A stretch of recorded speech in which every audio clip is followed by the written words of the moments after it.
한 주간 예수님과 깊은 관계와 사랑을 나누셨습니까? 오늘 말씀을 통하여서 그 예수 그리스도를 깊이 만나시기를 소망합니다.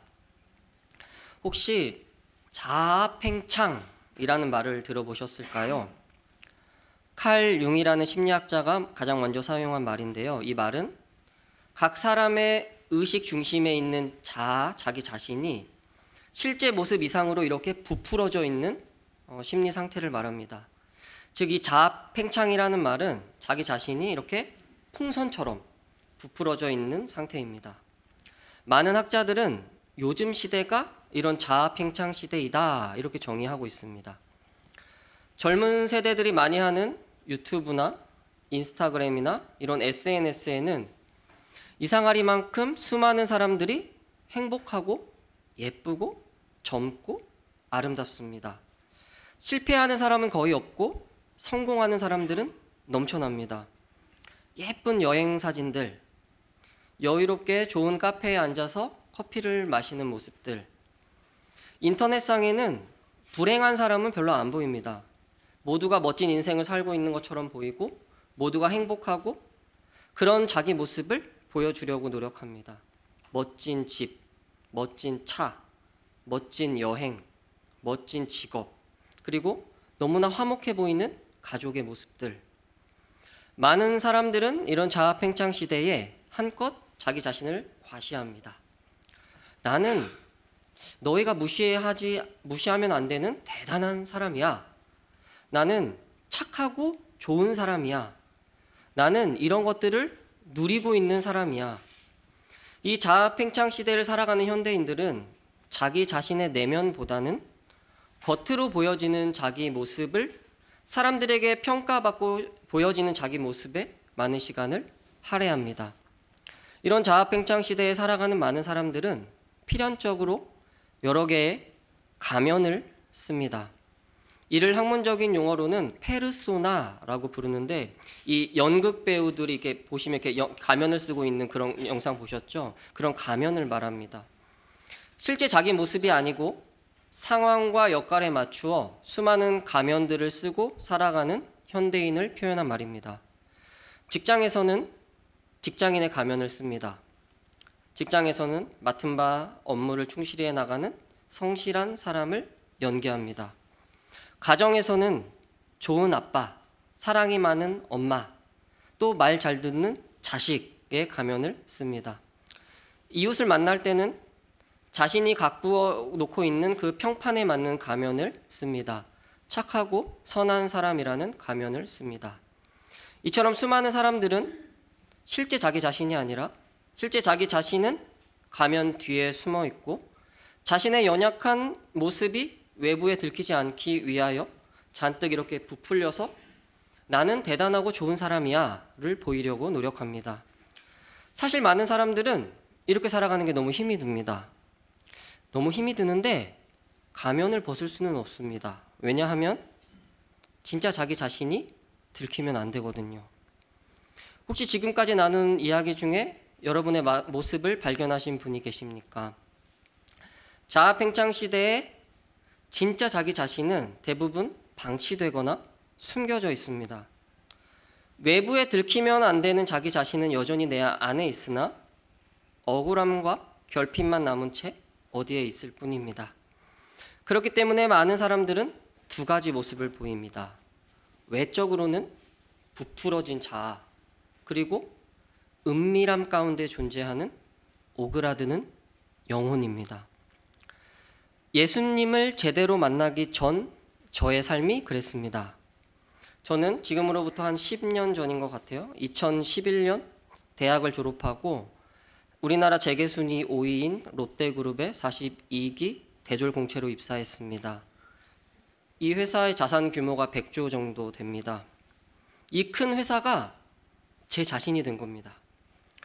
제 자아는 잔뜩 부풀어졌고 제가 마치 대단하고 엄청난 사람인 것처럼 제 스스로를 착각했습니다. 그 큰 회사를 다니는 나, 주위의 부러움과 인정, 다른 사람보다 높아져 있는 것, 저는 그것이 그때 참 좋았습니다. 한껏 자아가 부풀었고 가면을 쓰고 살았습니다. 그런데 실제 이 삶은 보여지는 것보다는 힘이 들었습니다.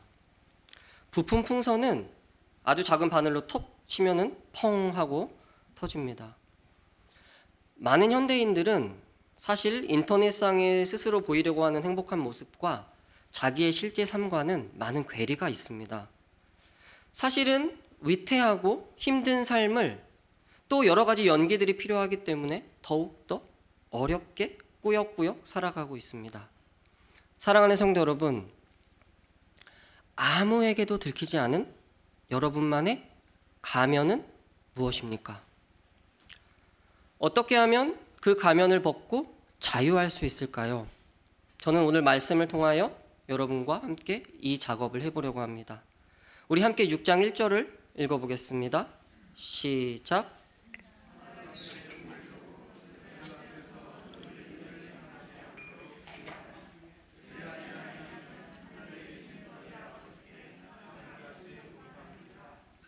산상설교를 보실 때 법조문처럼 보지 않아야 한다고 했습니다.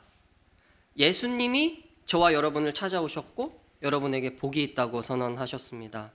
그리고 그분으로 인하여 여러분의 인생이 바뀌었습니다. 이전에는 사생아였는데 부모가 없었는데 그분이 여러분에게 찾아왔기 때문에 하나님은 심판자가 아니고 여러분의 아버지가 되었습니다. 여러분 안에 인자하고 사랑이 넘치는 아버지, 이 아버지가 여러분에게 있어야 오늘 말씀이 조금 더 다가옵니다. 사람에게 보이려고 그들 앞에서 너희의 의를 행하지 않도록 주의하라. 이 주의하라, 이 말은 이렇게 회초리를 들고 너 아주 지키지 못하기만 해봐. 내가 가만 안 둬. 너 심판할 거야. 너 바로 지옥불이야. 이런 심판자가 하는 말이 아닙니다. 인자하신 여러분의 아버지가 자식인 여러분에게 하시는 말씀입니다. 이 표현을 학자들이 어떻게 주석하고 있냐면 부모가 걸음걸이가 서툰 아이의 뒤에서 따라가면서 세심하게 주의를 기울이는 어머니의 사랑이 담긴 정겨운 표현이다. 이렇게 해석하고 있습니다. 즉 이런 겁니다. 이제 막 걸음마를 시작하는 아이에게 부모님이 뒤에서 얘야 조심해라. 자전거를 처음 가르치는 아빠가 뒤에서 얘야 거의 넘어진다 조심해. 사랑의 권면이고 애정의 표현입니다. 또 자신의 아이를 처음 세상에 내놓으면서 부모가 가지는 노파심이고 염려입니다. 그러면서 여러분의 부모이신 아버지가 이것을 주의하라고 하십니다. 사람에게 보이려고 그들 앞에서 너희의 의를 행하지 않도록 주의하고 조심하라고 하십니다. 주님은 왜 이 말씀을 여기서 긴급하게 하고 계실까요? 그것은 남에게 보이려고 하는 그 욕망이 신자와 하나님, 부모와 자식 간의 사이를 갈라놓고 방해하고 있기 때문입니다. 사람들은 왜 다른 사람들에게 좋은 사람으로 보이고 싶어 할까요? 오늘의 말씀에 이것은 외식이라는 단어로 표현하고 있습니다. 이 외식이라는 단어는 가족들끼리 밖에 나가서 식사하는 그 외식이 아니고 이 성경에서 나오는 이 외식은 순전히 다른 사람에게 보이려는 목적으로 의를 행하는 위선자 이런 말입니다. 모든 행동에는 그 행동을 유발하는 목적이 있습니다. 사람들은 왜 다른 사람에게 보이려고 의를 행할까요? 그것은 자기 자신이 한껏 부풀어 보고 싶은 겁니다. 나는 이런 선하고 의로운 사람이야. 나는 이런 대단한 일을 하는 사람이고 인정받고 싶어하는 그 마음과 욕구.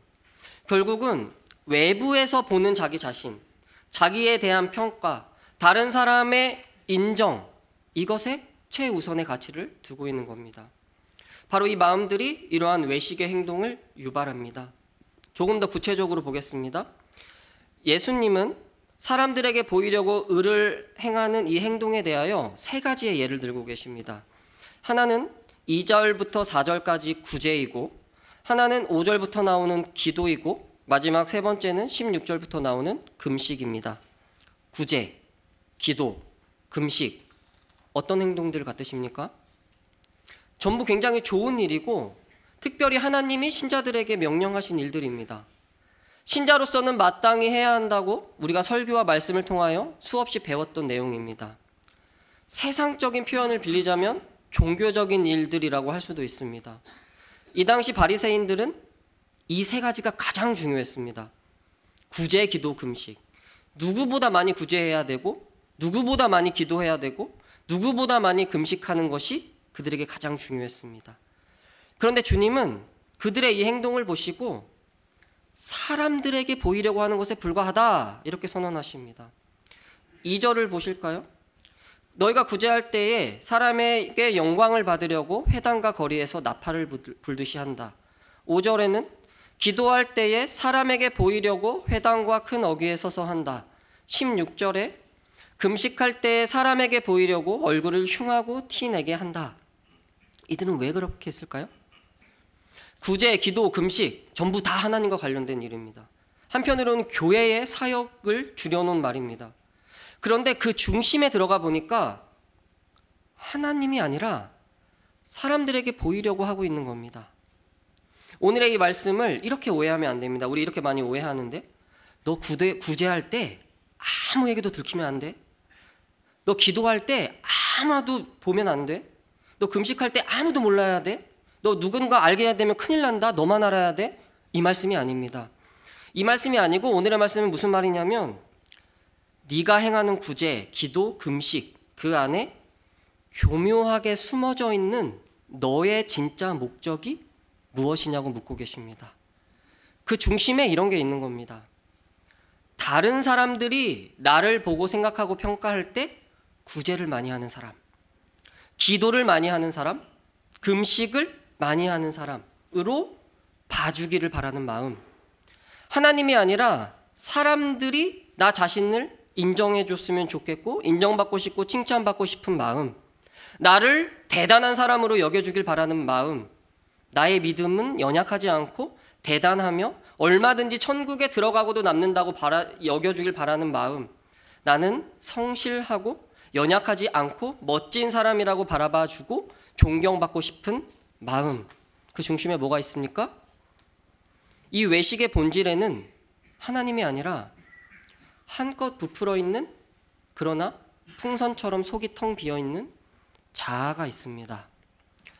결국 이 의로운 행동인 구제, 기도, 금식이라는 이 예수님의 의를 세상에 보이는 이 놀라운 행위가, 세상에 보이는 모습이 다른 사람에게 들키지 마라, 은밀히 행해라 이 말씀하고 있는 것이 아니고, 결국 내가 하나님 나가 아니고 너 자신을 위하여 그 일을 하고 있다는 그 본질을 주님이 꿰뚫고 계시는 겁니다. 여러분의 아버지, 여러분의 하나뿐인 진짜 아버지가 여러분에게 이렇게 말씀하시는 겁니다. 얘야, 내가 아니라 너 자신을 위하여 한껏 부풀어서 높아지려고 하는 그 욕심과 욕망에 주의하렴. 너를 향한 세상의 인정과 칭찬에 주의하렴. 내가 너 스스로를 위해서만 살려고 하는 그 욕망에 주의하렴. 그것은 너를 다시 예전의 삶으로 돌아가게 한단다. 그것은 너와 나 사이를 멀게 만들고 내가 너에게 주는 기쁨과 하나님 나라의 삶을 누리지 못하게 한단다. 성도 여러분, 저와 여러분은 여전히 이 세상을 살아갑니다. 그리고 이 세상을 살아가면서 다양한 역할을 맡습니다. 이것은 예수님을 믿기 전이나 믿은 후나 마찬가지입니다.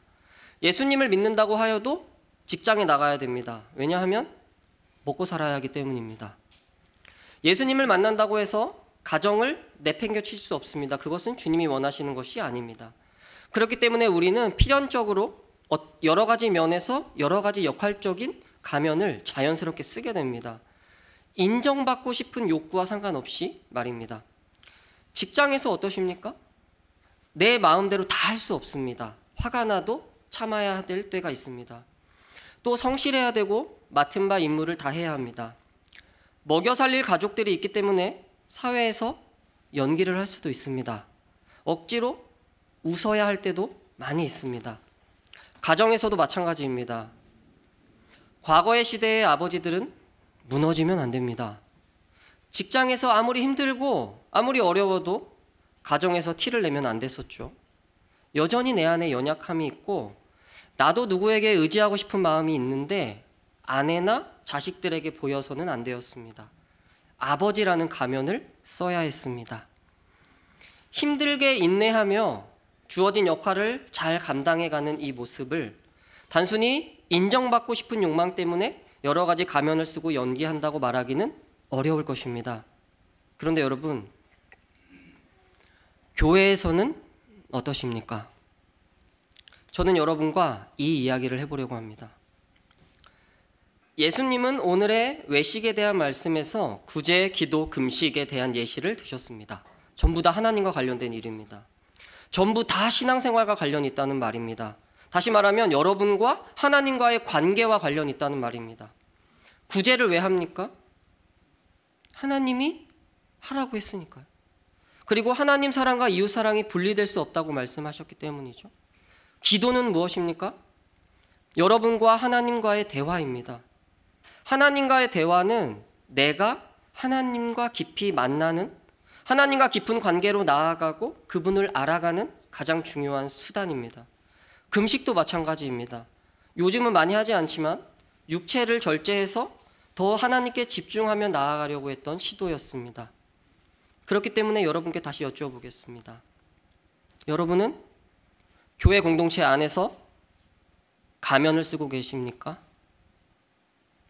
진짜 여러분의 모습은 가면 뒤에 숨고 계시지는 않으십니까?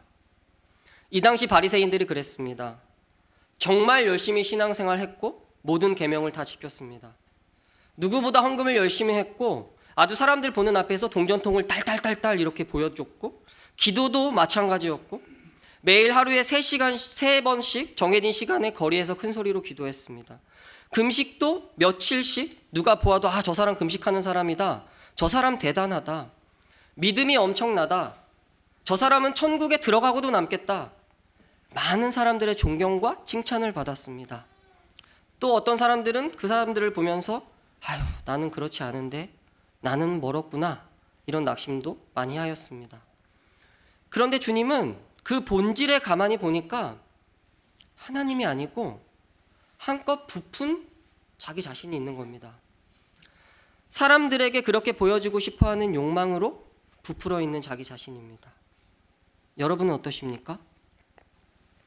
한국 사회는 평판을 되게 중요하게 생각합니다. 다른 사람의 평판에 자유롭지가 않습니다. 내가 생각하는 나 자신보다 다른 사람이 생각하는 나 자신을 만들기 위해 애를 쓰는 이유도 이런 사회의 영향이 큽니다. 학력 위조, 경력 위조, 다 이런 이유에서입니다. 교회는 어떤가요? 이 영향이 교묘하게 교회 안으로 들어왔습니다. 목사는 목사다워야 합니다. 장로는 장로다워야 하고 권사는 권사다워야 합니다. 그렇죠? 이 성도라는 말이 사실 굉장히 귀한 말이거든요. 종교개혁 이전에는 사람들에게 쓰지 않은 말입니다. 특별한 사람들에게 쓰던 말인데 거룩한 무리들이라는 이 성도라는 말이 어느 순간 교회 안에서 직분자가 아닌 비직분자를 부르는 말처럼 인식되었습니다. 제가 이전에 교회에 있을 때, 저는 교회 아니고 이전에 교회에 있을 때 어떤 성도님께 누구누구 성도님 이렇게 불렀더니 이제 그 분의 옆에 있던 남편분이 어머, 성도 아니에요. 집사예요. 이렇게 말하시는 거예요. 교회 공동체 안에서 다른 사람들에게 집사로 여겨지고 불리고 싶지 성도라고 불리면 안 되는 겁니다. 다른 사람이 보는 시선, 다른 사람들이 보는 평가, 다른 사람이 보는 자기 자신을 교회에서조차 자유롭지 않다는 겁니다. 그렇기에 세상이 아니라 교회에서도 너무 쉽게 가면을 씁니다. 성도라는 가면, 목사라는 가면, 장로라는 가면, 권사라는 가면, 집사라는 가면. 제가 목사가 되고 보니까요, 이전에는 대기업이라는 가면을 썼었는데 이제는 목사라는 가면을 쓰기가 너무 쉽겠다라는 것을 많이 느꼈습니다. 여러분은 어떠십니까? 대리당회장으로 섬기고 이렇게 주일 설교를 준비하고 하다 보니까 다른 사람들의 평가에서 자유롭지가 않은 겁니다. 더 잘하고 싶은 마음이 제 안에 있는 겁니다. 근데 이 마음 중심에는 사람들에게 의로운 사람으로 보여지고 싶고 더 잘하는 사람으로 보여지고 싶어 하는 욕망이 제 안에 있는 겁니다. 그때 저희 아내가 저에게 이런 문자를, 이제 설교 준비하면서 끙끙대고 있는데 이런 문자를 보내줬습니다. 여보, 잘하려고 하지 말고 하나님의 말씀을 제대로 전하려고 해보세요. 저는 참 감사하게도 이 문자가 하나님이 저에게 하시는 말씀으로 들렸습니다. 잘하려고 하는 마음을 내려놓고 하나님이 무슨 말씀을 하시나 고민하기 시작했습니다. 그러면서 이런 마음이 들었습니다. 그렇구나. 목사라는 자리는 너무 쉽게 다른 사람의 평판, 다른 사람의 인정, 다른 사람의 평가를 중히 생각하며 가면을 쓸 수 있는 자리구나. 그러면서 성도님들은 어떠실까 하는 마음이 들었습니다. 장로로서, 권사로서, 집사로서, 그리고 성도로서 교회 안에서 자신을 솔직히 드러내지 못하는 경우를 저는 많이 보았습니다. 지체들뿐만 아니라 하나님께도요. 내 안에 여전히 믿음이 희미한데, 내 안에 믿음이, 내가 주님과의 관계가 어렵고 희미한데, 주일에 하루 나오는 것도 회사 생활과 병행하기가 너무나 힘이 드는데 아무 문제 없는 척 했던 경험들은 없으십니까? 나는 여전히 믿음이 좋고 주님과의 관계가 전혀 문제 없는 것처럼 친밀한 것 같이 연기했던 적은 없으십니까? 저 사람이 너무 싫은데 좋아하는 척, 사랑하는 척 했던 경험들은 없으십니까? 아니면 내가 중직자의 자녀이기 때문에, 목사의 자녀이기 때문에, 누구의 자녀이기 때문에 부모님께 실망시키지 않기 위하여 믿음이 좋은 연기를 하고 계시는 분들은 안 계십니까? 함께 찬양하면서 경건이 보여야 되고, 대표 기도를 하며 은혜가 충만히 보여야 되고, 새벽 기도회와 수요 기도회를 하며 주님과 깊이 교제하듯 보여야 했던 경험들은 없으십니까? 구역 모임을 함께 나누며 나는 여전히 믿음이 좋고 나는 아무 문제가 없는 것처럼 행동했던 경험들은 없으십니까? 목사도 장로도 권사도 어느 누구든 얼마든지 주님과의 문제가 생길 수 있습니다. 얼마든지 신앙에 낙심이 올 수 있고 얼마든지 주님과의 관계가 멀어질 수 있고 신앙에 문제가 생길 수 있습니다. 그런데 그것을 자유롭게 교회 공동체 안에서 그 모습을 직면하시고 서로에게 내어놓으시고 서로에게 힘이 되고 계십니까? 아니면 여전히 가면 뒤에 숨어서 의롭게 보이려고 애쓰고 계십니까? 제가 이전에 교회에 있을 때요, 이제 청년부를 맡아서 매주 주일 모임을 했습니다. 그 청년들은 20대 초반부터 후반까지였고 한 10명 정도 됐습니다. 이 청년들은 어린 시절부터 계속 함께 자라온 20년 넘게 자라온 청년들입니다. 그러니까 서로 되게 친한 거예요. 되게 친하고 서로를 다 잘 알고 하는데 제가 놀란 것은 무엇이냐면 이 청년들이 그 오랜 시간 동안 서로 모여서 신앙 이야기를 한 적이 없는 겁니다. 제가 청년들을 이렇게 함께 모임을 시작하면서 우리가 만난 하나님, 서로가 만난 하나님은 어떤 분인지 나누고 지금의 하나님과의 관계를 점검하고 가지고 있는 생각들을 나누고 성경을 함께 보고 하나님에 대해 알아가고 이렇게 서로 교제를 하며 모임을 시작하자 이 청년들이 하나같이 하는 소리가 뭐냐면 낯설다는 겁니다. 이상하다는 거예요. 서로 하나님에 대해 얘기해 본 적이 없다는 거예요. 그동안 오랜 시간, 정말 20년이 넘는 시간 동안 신앙생활 해왔지만 그렇게 수많이 매주 모여서 예배를 주님께 드렸지만 진짜 자기 모습에 대하여 그리고 내가 만난 주님과 나와의 진짜 관계에 대하여 주님에게도 그리고 서로에게도 터놓고 이야기를 나눈 적이 없는 겁니다. 모든 사람들이 그동안 예수 때문에 교회로 모였으나 수십 년 모였으나 수많은 예배를 드렸고 너무나 친한 사이가 되었지만 신앙에 대하여 아예 얘기하지 않으므로 그동안 아무 문제 없었던 척 하고 있었던 겁니다. 주님께 들키고 싶지 않았고 다른 사람이 이상하게 볼까봐 드러내고 싶지 않았던 것입니다. 산상설교는 주님이 교회에게 주신 말씀입니다. 세상에 주신 말씀이 아니고 불신자에게 주신 말씀이 아니고 주를 따른 무리들인 여러분, 교회에게 주신 말씀입니다. 교회는 어떤 곳이 되어야 할까요? 지난 시간에 함께 나누었습니다. 가장 중요한 것은 주님과의 관계입니다. 저와 여러분이 교회로 모인 이유는 교회 안에서 신자들 사이에 저 사람 목사답다, 저 사람 장로답다, 권사답다, 저 사람 정말 집사답다, 성도답다, 저 사람 정말 사모답다, 믿음이 대단하다, 저 사람은 진짜 봉사 잘한다, 이런 모습을 보이고 증명하려고 모이는 것에 있지 않습니다. 사실 이 모든 것은 아무 의미가 없습니다. 하나님과 함께하고 있지 않다면 그 모든 평가와 그 모든 인정은 아무것도 아닙니다. 사람들의 평가는 결국 세상의 평가와 다를 게 없습니다. 분명히 주님은 오늘의 말씀을 통하여 이렇게 말씀하십니다. 그들은 자기 상을 이미 다 받았다고 하십니다. 세상에서 많은 사람들은 자신을 한껏 부풀어 살아갑니다. 행복한 모습을 보이려고 애쓰고 팽창한 자아를 과시합니다. 그런데 성도 여러분, 그것보다 슬픈 일이 무엇이냐면 세상에서가 아니고 교회에서입니다. 교회로 모인 저와 여러분에게 가장 슬픈 일은 무엇이냐면 어쩌면 여전히 세상에서처럼 교회에서도 가면을 쓰고 있는 모습은 아닐까요?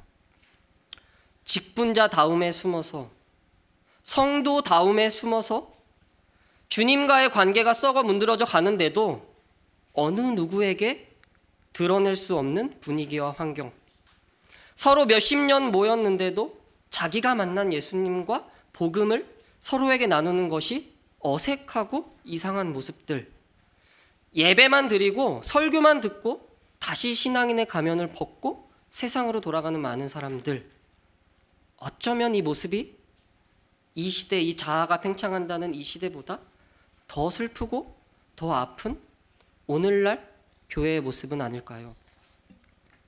성도 여러분, 그렇다면 어떻게 하면 이렇게 부푼 자아를 깨트리고 오그라든 영혼을 회복할 수 있을까요? 먼저는 나 자신의 문제가 그분으로 인하여 해결되어야 합니다. 부푼 자아와 오그라든 영혼, 이 사람들이 누구냐면 심령이 가난한 자들입니다. 심령이 가난한 여러분께 하나님이 오셨어요. 그리고 심령이 가난한 여러분에게 복이 있다고 선언하시고 천국이 여러분의 것이라고 말씀하십니다. 이제는 너희가 심령이 가난한 존재가 아니고 하나님 아버지의 친아들, 친딸이라고 하십니다. 우리 4절을 함께 보실까요? 내 구제함을 은밀하게 하라. 은밀한 중에 보시는 너의 아버지께서 갚으시리라. 6절도 보시면 너는 기도할 때 내 골방에 들어가 문을 닫고 은밀한 중에 계신 내 아버지께 기도하라. 은밀한 중에 보시는 내 아버지께서 갚으시리라. 18절도 보시죠. 이는 금식하는 자로 사람에게 보이지 않고 오직 은밀한 중에 계신 내 아버지께 보이게 하려 함이라. 은밀한 중에 보시는 내 아버지께서 갚으시리라. 반복되고 있는 구절이 있습니다. 정확히 반복되고 있는데 혹시 찾으셨을까요? 은밀한 중에 보시는 너의 아버지께서 갚으시리라. 이 세 개의 예시 세 가지 정확히 동일하게 이 문장이 반복되고 있습니다. 예수님은 오늘의 말씀을 통하여 하나님을 너의 아버지라고 선언하고 계십니다. 그분이 여러분의 아버지이십니다. 저와 여러분의 가장 기쁜 소식은 뭐냐면 그 아버지가 육체로 한 분으로 계시는 아버지가 아니고 영이라는 사실입니다. 영은 눈에 보이지 않습니다. 시간과 공간의 제약을 받지 않으십니다. 그분은 모든 곳에 계시며 언제나 계시며 모든 것을 알고 계십니다. 그분이 여러분의 아버지입니다. 그렇기 때문에 여러분은 이제 다른 사람에게 잘 보이지 않아도 괜찮은 겁니다. 다른 사람에게 드러내려고 애쓰지 않아도 괜찮은 겁니다. 애써가며 다른 사람에게 믿음이 좋고 대단한 사람이라고 보이지 않아도 괜찮은 겁니다. 왜냐하면 여러분의 아버지가 다 알고 계시기 때문입니다. 제가 예전에 이 말씀이, 이 은밀한 중에 다 보고 계시다는 이 말씀이 무서웠습니다. 내가 조금만 잘못하면, 신자답게 살지 못하면 이렇게 회초리를 들고 너 심판하시는구나, 나는 이제 꼼짝 못하겠구나, 힘들다, 무겁다, 이런 마음이 있었는데, 그런데 이 말씀은 그런 게 아닙니다. 아무에게 드러내지 않아도, 다른 사람에게 잘 보이려고 애쓰지 않아도, 인정받으려고 몸부림치지 않아도 그분이 여러분을 인정하셨고 그분이 여러분을 변함없는 긍휼과 사랑으로 하루도 한시도 1분 1초도 쉬지 않고 보고 계십니다. 아버지가 걸음마를 시작하는 여러분 뒤에서 손을 잡으며 괜찮아, 잘할 수 있어, 너 지금 너 혼자 있는 거 아니야, 내가 너와 함께하고 있어, 네가 넘어지면 내가 일으켜줄게. 여러분을 인정하고 계시고 보호하고 계시고 함께하고 계십니다. 그러니 성도 여러분, 세상에서건 교회에서건 잘 보이려고 애쓰지 않으셔도 됩니다. 가면을 벗으셔도 됩니다. 이 시간 솔직한 자기 자신을 그대로 주님께 내어드려 보십시오. 그분은 왜 이제 왔냐고 말씀하시며 돌아온 탕자가 버선발로 뛰어나간 그 아버지가 우리 아버지잖아요. 그 모습 그대로 하나님께 나아오는 여러분을 보시며 왜 이제 왔냐고 말씀하시며 버선발로 뛰어나가서 여러분을 안아주십니다. 그런데 이뿐만이 아닙니다. 여러분의 아버지는 여러분에게 갚으시겠다는 말을 반복적으로 선포하고 계십니다. 이 말씀은 우리 한글 번역에는 명확하지 않은데요, 이것은 아주 조용히 은밀하게 아무도 모르게 하나님이 갚겠다는 말이 아닙니다. 만천하에 다 드러내고 천하가 보는 앞에서, 온 천하 온 피조물이 보는 앞에서 여러분에게 갚으시겠다는 말입니다. 이 갚으시겠다는 말은 미래 시제로 되어 있습니다. 장차 저와 여러분에게 올 그 영광스러운 날에 모든 존재와 모든 세상이 보는 앞에서 여러분이 흘릴 눈물과 아픔과 인내를, 그 많은 삶 동안 너 자신이 아니라 나를 위해 살았던 너희를 나 하나님인 너희 아버지가 갚겠다는 선언이고 갚겠다는 약속입니다. 사랑하는 성도 여러분, 이것이면 된 것 아닐까요? 이 세상에서 이것보다 더 큰 보상이 있겠습니까?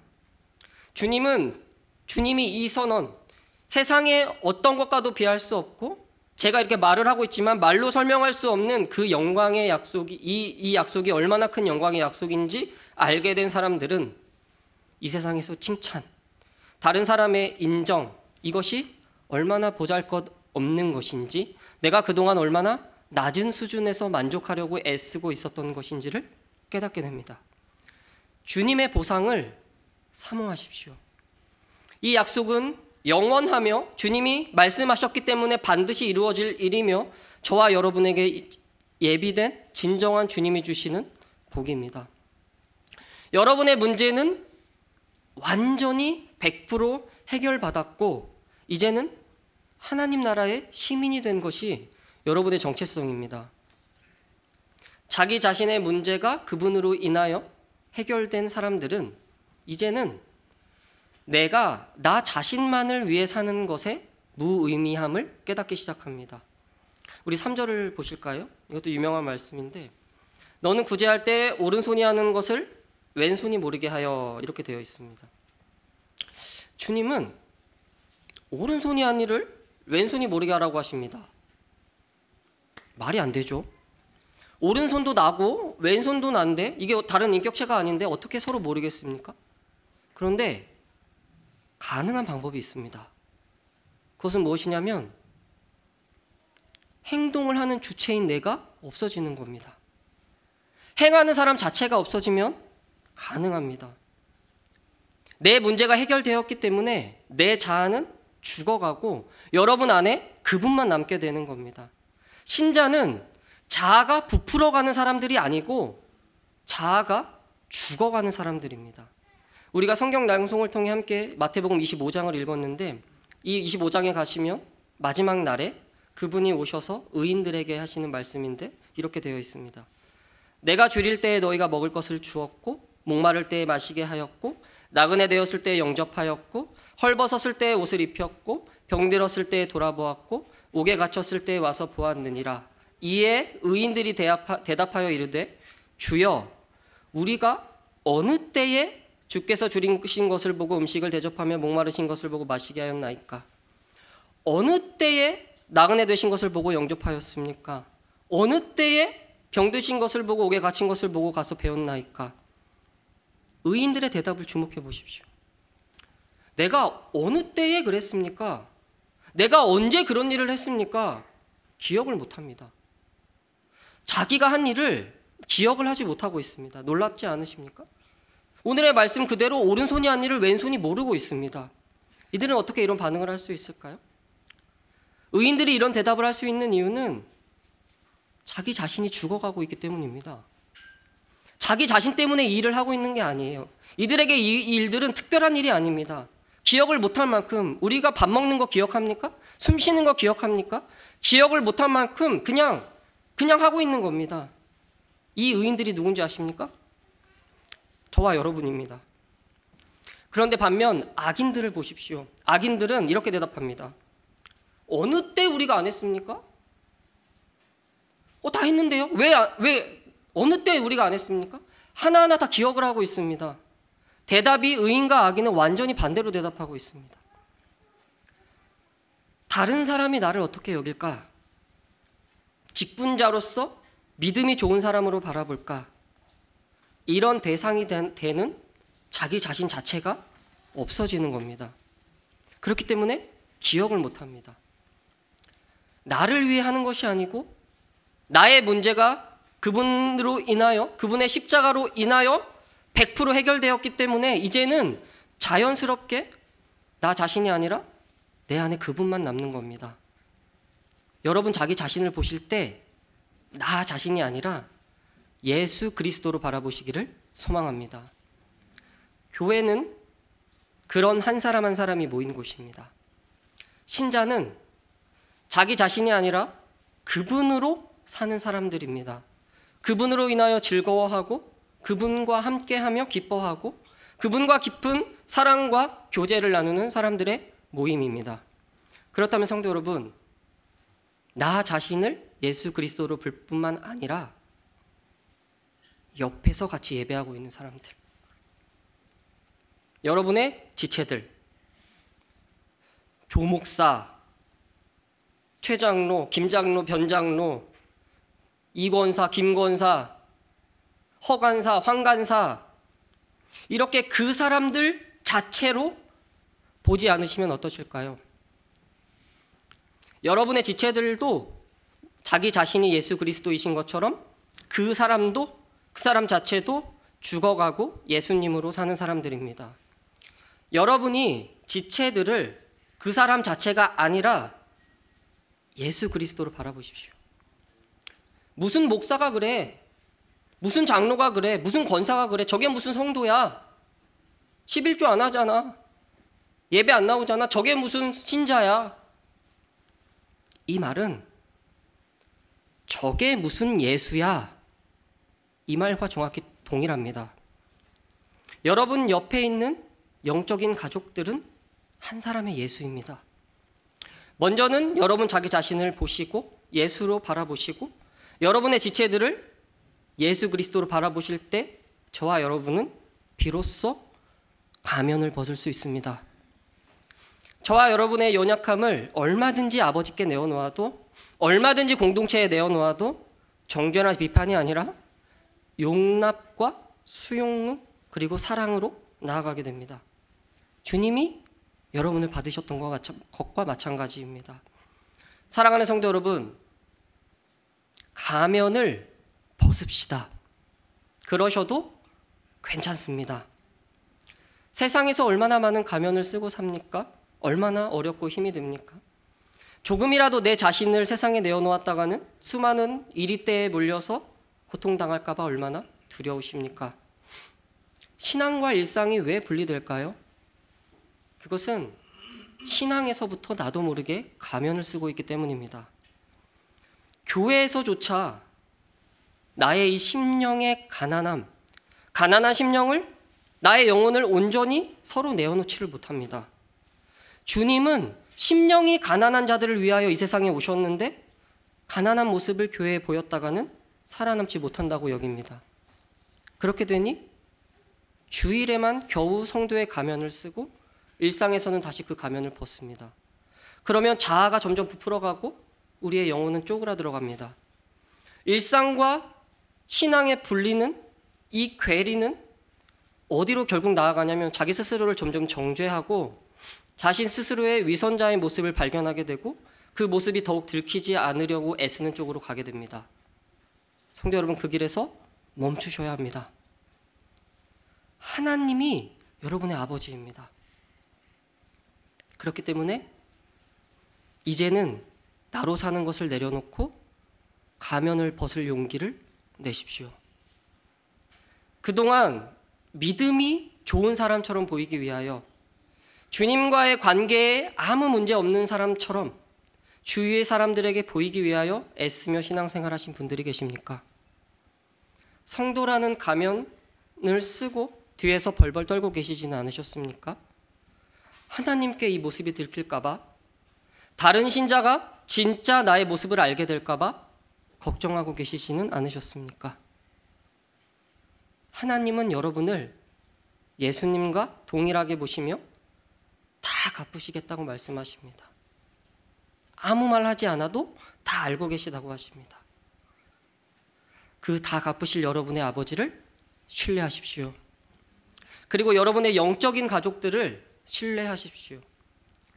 내 동료, 나의 지체가 가면 뒤에 숨어있던 연약함을 내어놓을 때 주님이 여러분에게 그러셨던 것처럼 그 사람을 긍휼과 사랑으로 위로해 주십시오. 그리고 나도 그렇다고 말씀해 주십시오. 교회는 사람들에게 잘 보이려고 오는 곳이 아닙니다. 교회는 내가 가진 믿음이 대단하다고 증명하려고 오는 곳이 아닙니다. 교회는 여러분이 아버지를 만나고 서로를 통하여 더욱 그 아버지를 만나가는 곳이 되어야 합니다. 고개를 드십시오. 그리고 여러분 자신을, 나 자신의 연약함을 주목하지 마시고 예수 그리스도로 바라보십시오. 그리고 우리 여러분 옆에 주위를 좀 둘러보실까요? 고개를 들어서 조금 둘러보겠습니다. 여러분 옆에 예수님이 앉아 계십니다. 한 분 한 분을 그렇게 바라봐 주십시오. 성도 여러분, 부디 교회를 통하여 그리고 서로를 통하여 우리 안에 있는 이 교묘하게 숨겨진 외식의 가면을 벗어버리고 내가 아니라 그분으로 살아가는 저와 여러분 그리고 천흥 공동체가 되어가기를 주의 이름으로 축원합니다.